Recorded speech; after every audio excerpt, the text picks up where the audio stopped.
વડોદરા શિનોર તાલુકામાં આપની એન્ટ્રીથી રાજકીય ગરમાવો, 4 બેઠકો પર ઉમેદવારી નોંધાઈ. વડોદરા જિલ્લાના શિનોર તાલુકામાં સ્થાનિક સ્વરાજ્યની ચૂંટણીને લઈને રાજકીય માહોલ ગરમાયો છે. આમ આદમી પાર્ટી દ્વારા તાલુકાની વિવિધ બેઠકો પર ઉમેદવારી નોંધાવતા રાજકારણમાં નવી હલચલ જોવા મળી રહી છે.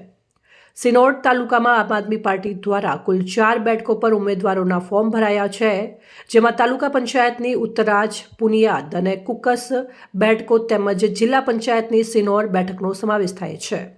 ઉત્તરાજ બેઠક પર નીતિનભાઈ જોશીએ ઉમેદવારી નોંધાવી છે, જ્યારે પુનિયાદ બેઠક પર ફરીમભાઈ દિવાન મેદાનમાં ઉતર્યા છે. કુકસ બેઠક પરથી નૂરજા બાનુ મયુદ્દીને ફોર્મ ભર્યું છે. આ ઉપરાંત જિલ્લા પંચાયતની શિનોર બેઠક પર યામિકભાઈ પટેલે ઉમેદવારી નોંધાવી છે. આમ આદમી પાર્ટી દ્વારા તાલુકાની 4 બેઠકો પર ઉમેદવારો ઊભા કરવામાં આવતા સ્થાનિક રાજકારણમાં નવી ચહેલપહલ જોવા મળી રહી છે. હવે આવનારી ચૂંટણીમાં ઉમેદવારો કોને પસંદ કરે છે તે જોવાનું રસપ્રદ બનશે. આજરોજ શિનોર તાલુકામાં આમ આદમી પાર્ટીએ 6 થી 7 ઉમેદવાર તાલુકા પંચાયતમાં અને એક જિલ્લા પંચાયતના ઉમેદવાર તરીકે ઉમેદવારી કરી છે.